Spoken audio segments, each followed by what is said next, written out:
Welcome to How to Beat a Zone Defense. All over the internet, there are people trying to make a quick buck selling flag football plays, which consist of nothing more than a bunch of diagrams. Diagrams that look something like this.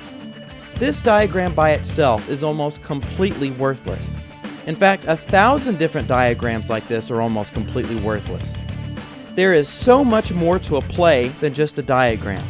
And if you're only getting a diagram, it's like getting a car without an engine or without wheels.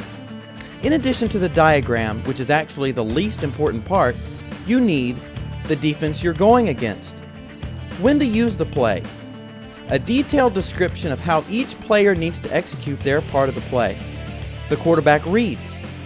What adjustments the defense can make to stop the play, and what you need to do when that happens. And of course, which plays you should use. Let's go over each one of these one by one to show you how to beat a zone defense.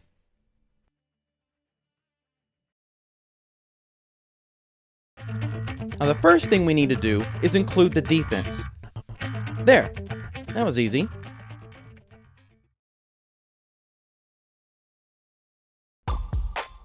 This play is designed for use against a zone defense, specifically a 2-3-2 defense. Personally, I prefer plays that can be used against both a shallow zone defense and a deep zone defense, but for explanation purposes, this will do just fine. It's also for 7-man, but the principles can be applied to 8-man and 6-man as well, and in the headache offense, we go over this. It's very important to know what defense the play is designed for, otherwise it's pretty much pointless. If you try to use this play against man defense, it would defeat the point. You might get lucky, but there are a whole lot better plays to use against man defense. I wouldn't waste a play with this one. Also, you'll notice from the formation that this particular play is for a league that allows blocking. If you tried to use this play in a non-blocking league, it wouldn't work. Don't worry though, there's an offense for every type of league in the headache offense, so stick with me. But for purposes of this example, we'll assume it's a blocking league.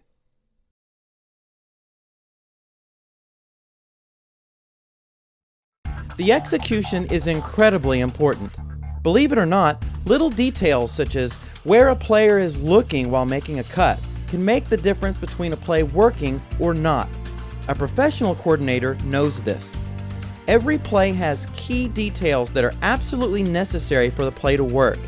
The teams who follow these details will win championships, and the ones who don't will not. If you don't believe me, check out a book written by any of the great football coaches and see how insanely detailed they get. This specific play package is fairly simple for receivers, but more difficult for the quarterback. The left split end lines up about 7 yards away from the tackle and runs a post corner. His initial break should be at about 7 yards. And he must sell the post. This is very important, as you'll see a bit later. He should aim at the opposite sideline at about 20 to 25 yards depth. Then about 4 to 5 steps into the post, he should break back to the left sideline, making sure to keep distance from the backside corner. The right split end should also line up about 5 yards away from the tackle and run a regular seam route, straight up the field. The right wideout should line up at least 3 to 5 yards from the sideline and at least 5 yards from the split end. He will run a 5-yard square in and look for the ball in the bubble area between the corner and linebacker.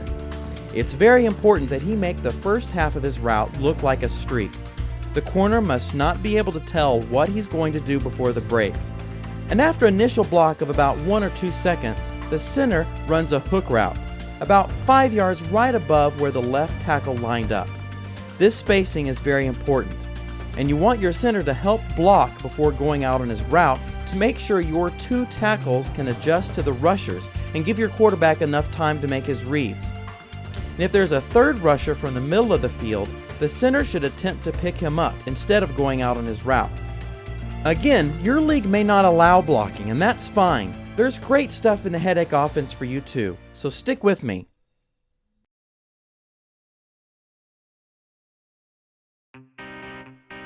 Possibly the most important part of a play is the quarterback reads. A lot of work goes into creating the right reads. The reads are the brains of the play.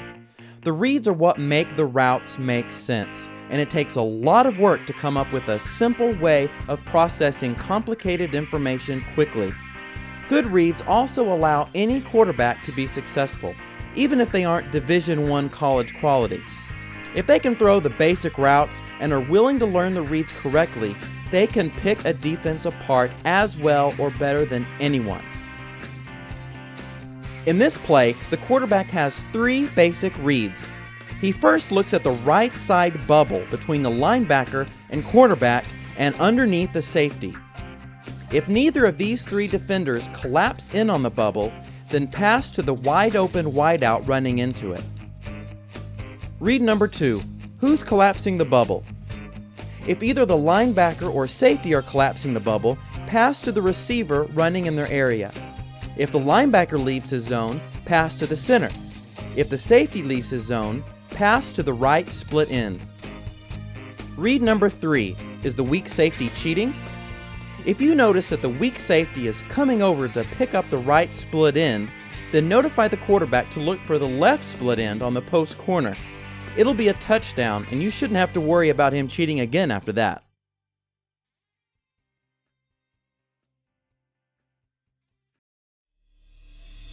Now, the play is designed to automatically take advantage of most of the adjustments the defense can make.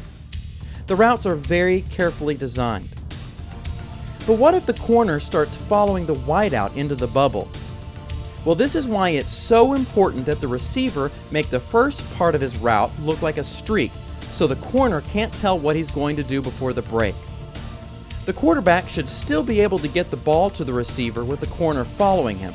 He'll just have to pass it to him like the play was being run against man coverage. As long as the corner doesn't know what the receiver is going to do before the break, you'll be fine. But in order for the corner to be honest and fear the streak, you must run enough plays where he actually runs a streak. That brings us to point number 6.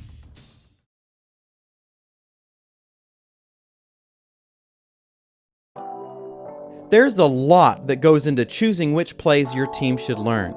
The fewer plays in your game plan, the better. Most teams just have a playbook full of tons of random diagrams, but they will all get beaten by a team who has strategically chosen just the right combination of plays that they can run over and over in a game and outsmart and out-execute every opponent they play. Execution comes down to repetition and practice, and it's just not possible to learn 50 plays like that in flag football. But the reason teams think they need so many plays is because the other team will make adjustments. The smart team loves when the other team makes adjustments because they are ready to take advantage of them. For example, in our play, one of only 2 likely adjustments the defense will make is to have the corner follow the right wideout when he runs a square in route. So we take advantage of that with a companion play. The left split end starts his route the same way as before, except he never actually does the second break. He continues on toward the opposite sideline at about 20 to 25 yards. This is why his aiming point is so important in the previous play. The right split end runs a seam route just like before, except at about 12 to 15 yards, he breaks outside to the sideline at a point 2 or 3 yards underneath his break. The right wideout runs a square in just like before, but this time continues it all the way to the middle of the field. Just before he gets to the linebacker, he turns around and goes back to the bubble where he settles in and waits for a possible pass. The center just does the same thing as before. The quarterback again has 3 reads. Make sure the corner is following the right wideout. If he isn't, pass to the wideout in the bubble just like before. Assuming the corner is following the wideout, the quarterback then reads the strong safety. If he's in loose coverage with the right split end on his break to the outside, then pass to him. If he is in tight coverage on his break to the outside, pass to the left split end deep on his post. Companion plays are essential. Never learn a single play. A single play is worth very little, unless you only plan on running at one time. No play worth learning ever comes alone. It's always part of a package. Not only do you need to learn how, when, and why to run the play, you need to learn a couple of companion plays, and you need to learn how these plays work together. Companion plays influence how you run other plays, and how you execute certain patterns in plays that might not even be a part of the same package. And does all this sound overwhelming to you? Don't worry. The Headache Offense and Unbeatable Defense does all of this for you. Just go to flagfootballplays.com and click on Headache Offense if you haven't already. Not only will you get a complete offense and defensive system, one that will work for whatever type of weird league you're in, but you'll also get some very unique pass patterns that are impossible to cover, and some incredible loopholes that will instantly give your team an enormous advantage against the opposition. And they work for 4- and 5-man teams and youth leagues as well. You'll also learn the secrets behind pulling flags, and the secrets to playing man and zone coverage, the secrets behind rushing the passer, and just about everything else you need to become a successful flag football team. Plus, you'll get my personal help to make sure you get the best offense and defense possible for your league. And be sure and check out the testimonials. They are incredible. And of course, you'll get a ton of plays. So if you're looking to get better, why not get the best? Just click the link on your screen. You won't be disappointed, I promise.